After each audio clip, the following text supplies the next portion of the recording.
You know what? This doesn't feel right. I'll be right back, okay? Yes. This feels better. I feel like I'm ready to talk about this album now. I thought I should do this, change up my look, try to look a little bit retro with the glasses. Everyone's doing that, so I'm ready to get into this. Let's go.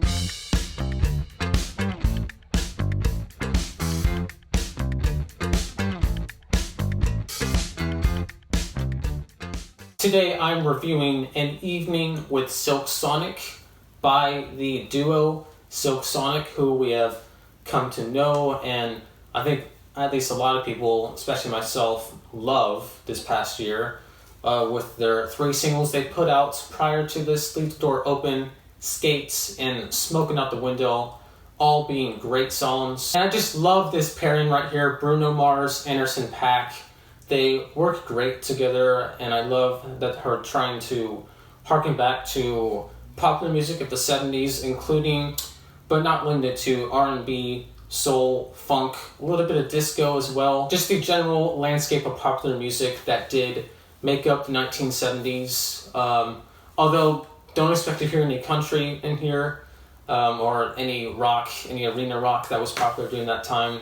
Punk rock, don't expect to hear any of that here. And yeah, like I said, I loved the singles leading up to this, and as far as their individual catalogs, as far as regarding Bruno and Anderson, I was not initially a fan of Bruno when he came out in the roughly late 2000s, early 2010s. Was not a fan of his music. I was a lot younger then though, so if I was older and more mature, maybe I would have appreciated it more at the time.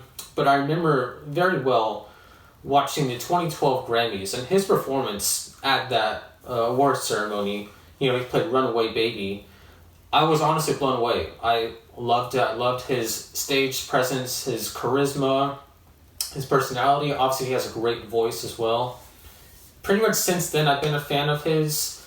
With regards to Anderson .Paak, to be honest, I didn't know much about him before Leave the Door Open came out. I had heard of him, and I knew his style of music, but I just hadn't really dove in that deep into his catalog. Since then, I've gotten a little bit, listened to some of his stuff.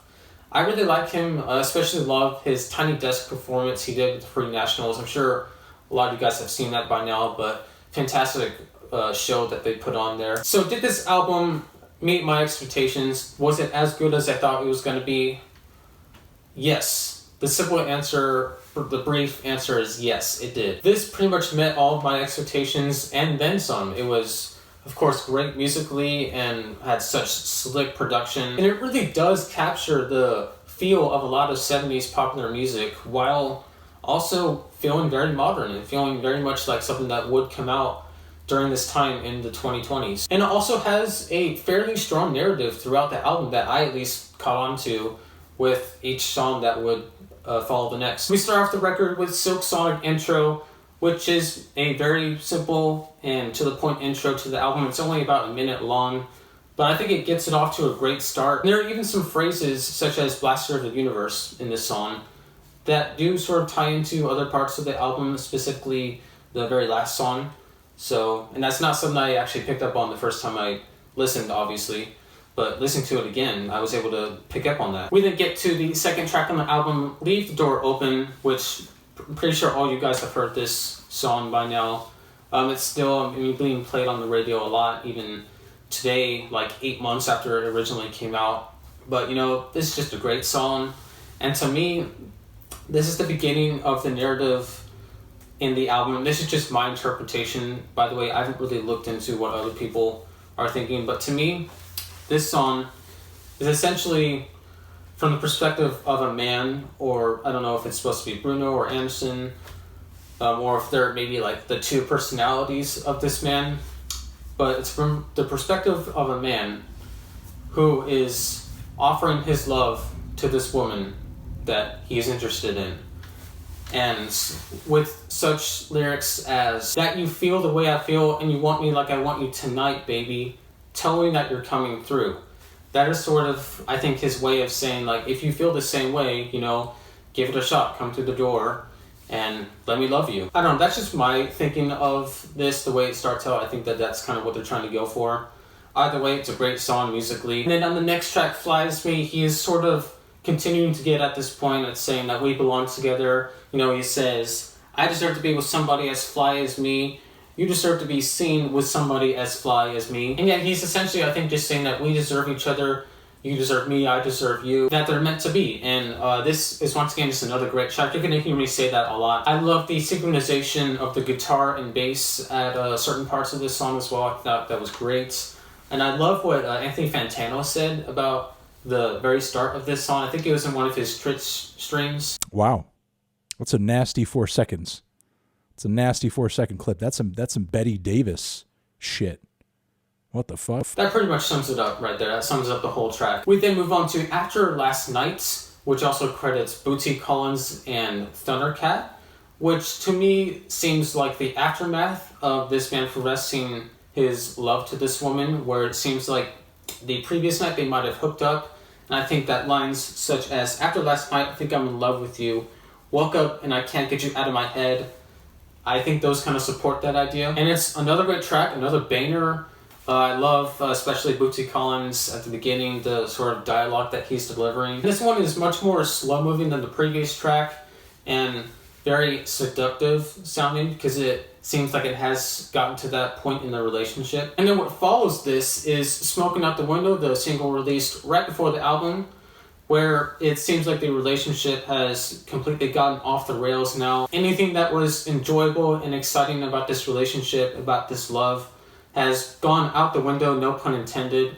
And you hear that right at the beginning where Bootsy once again delivers this dialogue. He says, wait a minute, this love started out so tender, so sweet, but now she got me smoking out the window. And I mean, this song is just fantastic, honestly. It's my personal favorite out of the 3 singles. I think it's got some funny lines, you know, what Bruno says about the kids running around his crib like it's Chuck E. Cheese, or put me in a jam with their ex-man in the UFC. But you really do hear it throughout the song that this guy is just pissed off at this woman now. You know, she won't even let him smoke in his own house. He's buying all this jewelry, all this crap for her, doing all this stuff, and she just doesn't appreciate him, or he doesn't feel as valued as he think he should. And I love the interlude by Anderson. He says that, like, I hope that you're walking barefoot now in the streets, which is followed by the bridge by Bruno, where he says that he's got to send her back to the city.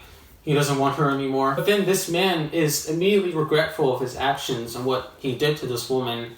In the following track, Put On a Smile. I could pretend when I'm out with my friends I ain't thinking about you. I should be a movie star the way I play the part, like everything's okay. He's in denial of his feelings about this woman, and he really just deep down wants her back. And I sort of see this as like the first stage of grief, you know, being in denial, sort of wishing you could take things back, or pretending like things are better than they actually are in the situation that he's in. And then the track 777 is the second stage of grief, I think, where this guy is just really angry now. He's upset, but he also doesn't care. Basically what this song is saying is that he doesn't give a anymore. You know, he's going out to the clubs, going to Las Vegas, starting to gamble. In verse 2 from Anderson, he says, bar full of liquor, cash for the strippers. This guy pretty much seems to be over this girl now, and he's just out there doing whatever he wants, whenever he wants, and he, like I said, just doesn't care anymore. And I love the opening, I think a bass riff is being played at the very beginning of this song.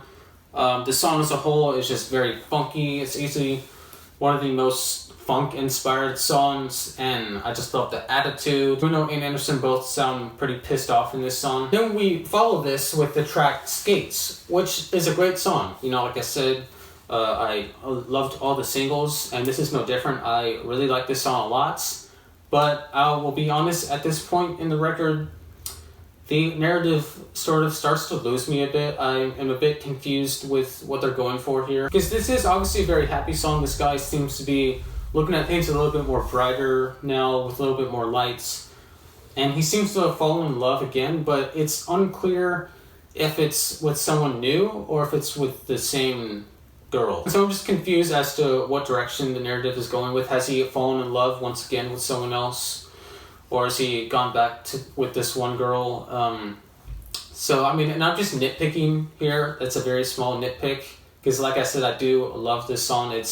And it's one of the more disco sounding songs, which if you know me, you know that I'm not really a huge disco fan, but I think it works great here, especially, combining it with R&B and some soul, some funk as well. It's a great song, but I do just think that the narrative for the album gets a little bit confusing at this point. And then we close the album with the song Blast Off, the longest one on the entire album, clocking in at 4 minutes and 45 seconds. And this is overall, I think, a good closer for the album. It's not really one of the standout tracks for me. Initially, when I first listened, I enjoyed it, but it seemed a bit on the nose to me, the whole concept of them blasting off and like this like kind of funny effects that we hear after they say the words blast off, this like spacey effect. But the song has grown on me. I do think, like I said, it's a good closer. It has some psychedelic undertones to it, at least according to Genius.com. It's supposed to be like Bruno and Anderson are now going on a drug trip. But it is a good track, and I do like how it sort of harkens back to the very beginning of the album with this sort of show that's about to start, and it's like the ending to the show. I think that was a neat detail there. So yeah, An Evening with Silk Sonic. Looking past just like one or two sort of narrative flaws that I found with it, this was an awesome album. This was a great album. I loved a lot of the songs on here, and just the performance in this album. Everyone did a great job with it, with the production as well. We even get some backing vocals in the song Put On a Smile from Babyface. Yes, the Babyface has some background vocals in this album. Thundercat, Bootsy Collins, they were good features in the record. Just everyone in the personnel, I thought, did a great job, top notch. And there's not much else to say. I'm gonna give An Evening with Silk Sonic an A. And for anyone who's curious, here's a little breakdown of how my rating system works. It's going to be rare, just so you know, when you see an A+ on my channel. I tend to reserve those for very special moments, when I really do feel very moved by something, whether I watched or listened to it. There are really only a handful of movies and albums I can think of that I would probably give an A+, so it's going to be very rare when you see that. Either way, it was a fantastic album, a great album, and you should all listen to this. You should listen to this album. You should give it a spin. And why do I say spin, you ask? Because this is a throwback to the 1970s. That was when people still listened to records. They watched the record spin on the record machine. That's where the term spin comes from, for those who don't know. Yeah, this was just awesome. I loved it. It met my expectations and then some. If you have heard this album, let me know what you think. Let me know what your top 3 tracks are. For me, it would be easy to just go with the singles because those are all greats. But I'm going to go Smoking Out the Window, Skates, and Put On a Smile. I'm going to say those are my 3 favorites, not in any order. But I really did enjoy all of the songs on here. I thought they were all good. And yeah, just let me know all your thoughts in the comments. Thank you for watching if you got to this point in the video. And that's all I got for you guys. Take it easy. Peace out.